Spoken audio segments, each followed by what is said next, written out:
ओम शांति। आज 22 जुलाई 2021 है और आज के बाबा के साकार रूप से चले हुए मधुर महावाक्यों को स्पष्ट करेंगी आदरणीय आशा दीदी।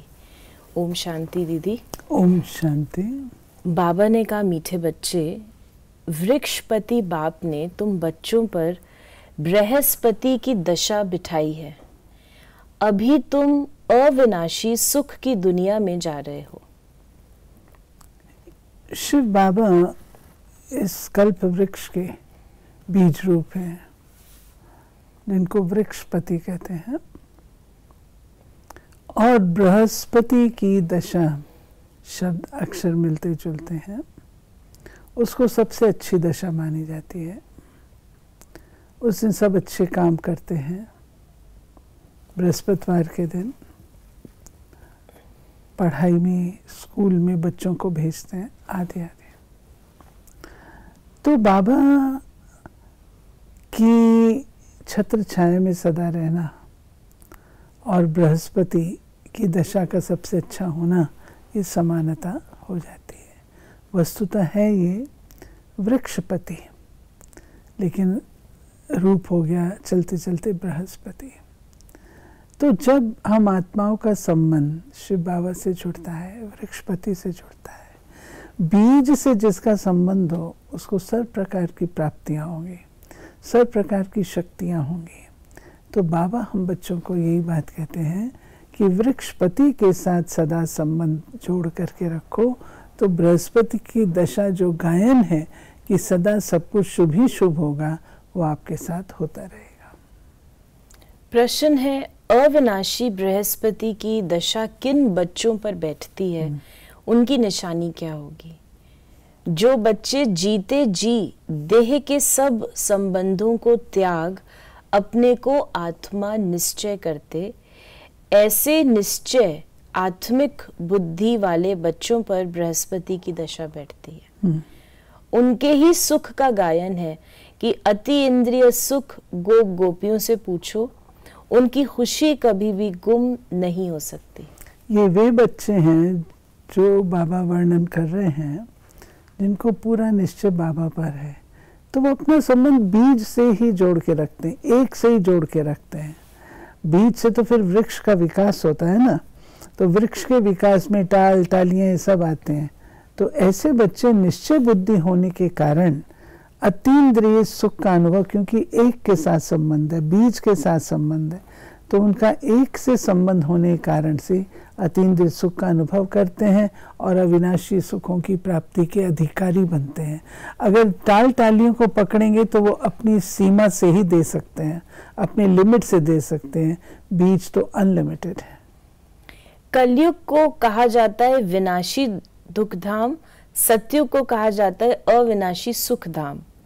अभी दुख धाम का विनाश होना है, सुख धाम अविनाशी है, आधा कल्प चलता है।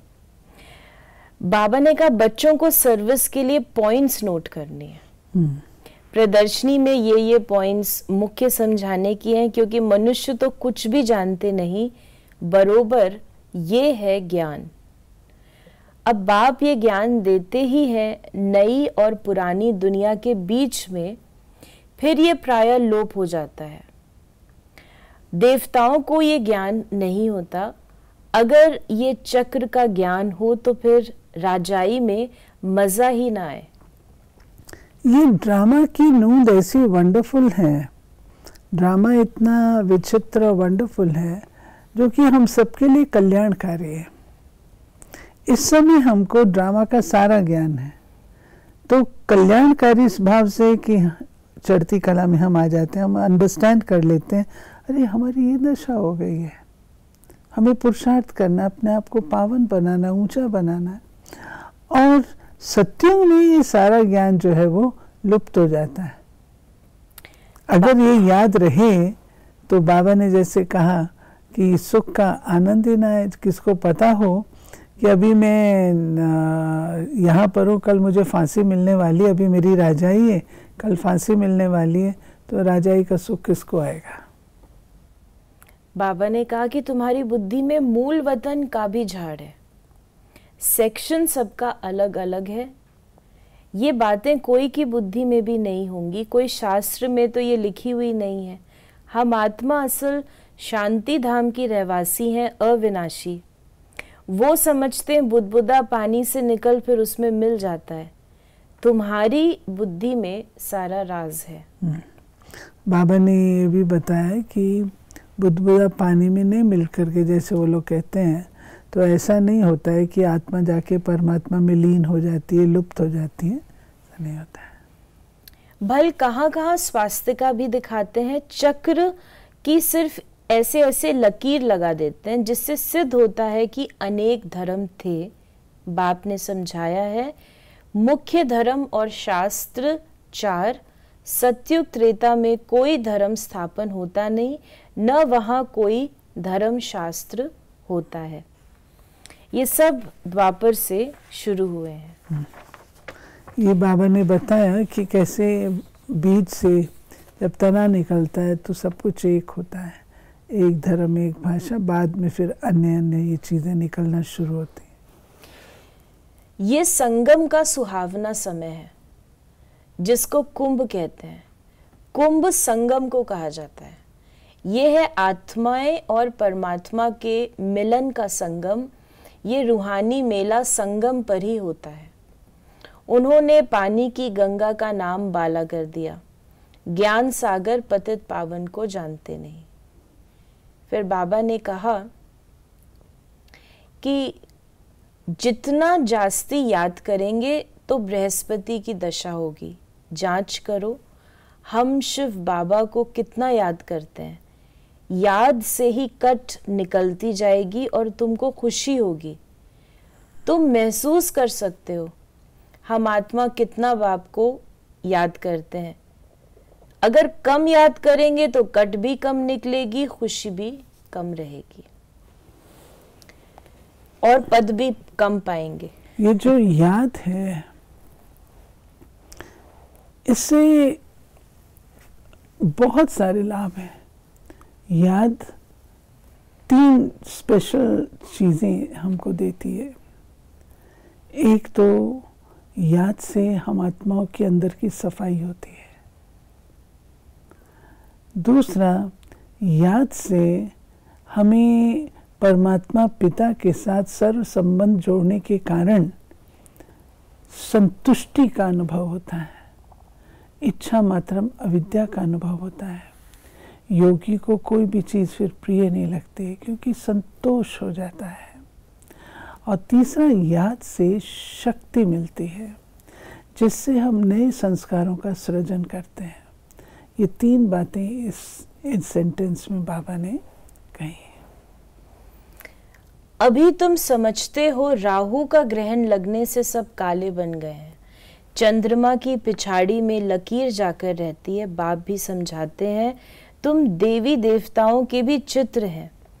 गीता ही आदि सनातन देवी देवता धर्म का शास्त्र है, परंतु ये अपने धर्म को नहीं जानते। फिर बाबा ने कहा तुम वहां भी समझा सकते हो। रिलीजियस हेड्स की कॉन्फ्रेंस करते हैं तो वहां समझा सकते हो। ईश्वर सर्वव्यापी तो है नहीं, वो तो बेहद का बाप है। फिर बाबा ने कहा कि ये बेहद का यज्ञ है, इसमें सारी पुरानी दुनिया स्वाहा होनी है। बाकी तो वो सब हैं जिस्मानी यज्ञ। कितना रात दिन का फर्क है।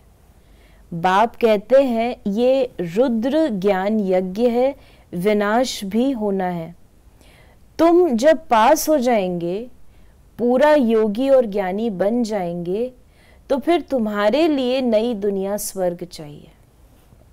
बाबा कहते हैं फिर तुम इस दुनिया में रहना पसंद ही नहीं करोगे। देखा जाए तो वर्तमान समय भी हम लोग सब अनुभव करते हैं कि दुनिया में अब टू मच हो गई, हमारे रहने योग्य नहीं है। सबके मुख से निकलता है ये दुनिया अब रहने योग्य नहीं है। यानी जिस लेवल तक आत्मा पहुंचती जाती है, उस लेवल तक उसको इस संसार से वैराग की जो इंटेंसिटी है वो बढ़ती जाती है।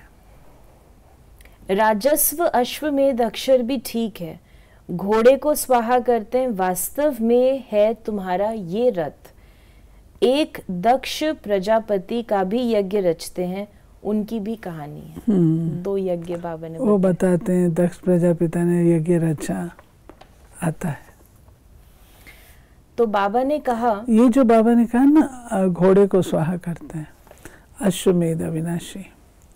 अश्वमेध, जब लोग अश्वमेध यज्ञ किया करते थे, उसमें वो यही समझते थे कि घोड़े को स्वाहा कर, घोड़ा छोड़ते थे और स्वाहा।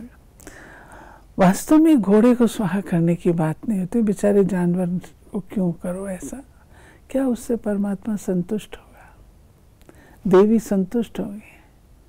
जो हिंसा इतना करती है, इतनी हिंसा स्वीकार करती है, वो देवी कहाँ से आ गई? आज हम किसी को जरा सा भी दुख नहीं देना पसंद करते हैं, किसी को भी देना नहीं, हम लोग नहीं देना पसंद करते हैं। और वो जो देवियाँ, वो नर बलि ले रही हैं, बकरे की बलि ले रही हैं, घोड़ों की बलि ले रही हैं, ऐसे थोड़ी होता है। इसका आध्यात्मिक रहस्य है। इस यज्ञ में शरीर रूपी घोड़े को स्वाहा करना, अर्थात इस शरीर रूपी रथ से यज्ञ की सेवा करनी। अब तुम बच्चों को कितनी खुशी होनी चाहिए, हमको वृक्षपति बाप पढ़ा रहे हैं, हमारे ऊपर अब बृहस्पति की दशा है, हमारी अवस्था बहुत अच्छी है। फिर चलते चलते लिखते हैं, बाबा हम तो मूंझ गए, पहले हम बहुत खुशी में थे, अब पता नहीं क्या हुआ है। यहाँ आकर बाप का बनना बड़ी यात्रा है। क्यों? वो जो एक अंदर में इच्छा होती है, हम मधुबन जाएं, बाबा से मिलें, जब वो पूरी हो जाती है ना, असली हमारा टेस्ट उसके पश्चात चालू होता है। हमें कितना शौक है, कितना निश्चय है, कितना पढ़ाई में इंटरेस्ट है, ये प्राप्ति होने के बाद उसका शुरुआत होता है। बाबा ने कहा कि तुम्हारे में भी बहुत हैं जो बहुत कम याद करते हैं, इसलिए बाबा कहते हैं अपना कल्याण चाहते हो तो अपने पास नोटबुक रखो, चार्ट रखो, चार्ट नोट करो, हम सारे दिन में कितना समय याद करते हैं। मनुष्य तो सारी जीवन की भी हिस्ट्री लिखते हैं, तुमको तो सिर्फ याद का चार्ट लिखना है, अपनी ही उन्नति है। फिर बाबा ने कहा कि अपनी बाबा ने सजाओं के लिए कहा कि तुम देखते हो शिव बाबा बैठा रहता है, फिर धर्मराज भी है, तुमको सब साक्षात्कार कराते हैं, तुमने ये किया था याद है, अब खाओ सजा। फिर उसी समय सजाएं उतनी ही खाते हैं जितनी जन्म जन्मांतर खाते हैं। पिछाड़ी में थोड़ा रोटी टुक्कड़ मिला, उससे क्या फायदा? मोचरा तो नहीं खाना चाहिए। अपनी अवस्था की जांच करनी है, जैसे पोता मेल निकालते हैं। बाप कहते हैं तुम भी व्यापारी हो। तो इस प्रकार बाबा कहते हैं अपनी अवस्था की जांच, चार्ट निकालो, चार्ट लिखो, पोता मेल निकालो, कितनी कमाई की। बाबा तुम तन मन धन देते, रिटर्न में 21 जन्म के लिए कितना वर्षा पाते हो। बाबा हम आपका हूँ, ऐसी युक्ति बताओ जो हमारी आत्मा और शरीर इन लक्ष्मी नारायण जैसा बन जाए। बाबा कहते हैं मैं तुमको कितना गोरा बनाता हूँ, एकदम रूप ही बदल देता हूँ। दूसरे जन्म में तुम्हारा फर्स्ट क्लास तुमको शरीर मिलेगा। तुम जानते हो मम्मा बाबा फिर लक्ष्मी नारायण बनेंगे। एम ऑब्जेक्ट भी दिखाते हैं। अब जो जितना पुरुषार्थ करे, अगर पुरुषार्थ पूरा नहीं करेंगे, धम चक्र मचाएंगे तो अपना पद ही भ्रष्ट कर चले। बाबा तो सब बात की समझ देता है। पुरुषार्थ नहीं करेंगे, धम चक्कर मचाएंगे, अर्थात इसको बिगाड़, इसको बिगाड़, इसको बिगाड़, तो क्या प्राप्ति होगी? सदा के भागी बन जाते हैं, क्योंकि ईश्वरीय कार्य में बाधा डालते हैं। वरदान है आज का, पहली श्रीमत पर विशेष अटेंशन दे, फाउंडेशन को मजबूत बनाने वाले सहज योगी भव। बाप दादा की नंबर 1 श्रीमत है कि अपने को आत्मा समझ बाप को याद करो। यदि आत्मा के बजाय अपने को साधारण शरीरधारी समझते हो तो याद टिक नहीं सकती। वैसे भी कोई दो चीजों को जब जोड़ा जाता है तो पहले समान बनाते हैं। ऐसे ही आत्मा समझकर याद करो तो याद सहज हो जाएगी। ये श्रीमत ही मुख्य फाउंडेशन है। इस बात पर बार बार अटेंशन दो तो सहज योगी बन जाएंगे। राइट, ये भी कितना अच्छा सेंटेंस था। जब किसी चीज़ को जोड़ा जाता है तो समान बनाया जाता है। तो बाप समान जब तक हम निराकारी स्थिति में नहीं आएंगे तो याद नहीं रह सकती। स्लोगन है, कर्म आत्मा का दर्शन कराने वाला दर्पण है, इसलिए कर्म द्वारा शक्ति स्वरूप को प्रत्यक्ष करो। तो ये थे बाबा के आज के महावाक्यों का स्पष्टीकरण। यदि आपके मन में कोई सवाल है तो आप SMS करें या WhatsApp करें 8826599309 पर, और हम आपके प्रश्नों का उत्तर प्रश्नोत्तरी कार्यक्रम में देने का प्रयास अवश्य करेंगे। ओम शांति।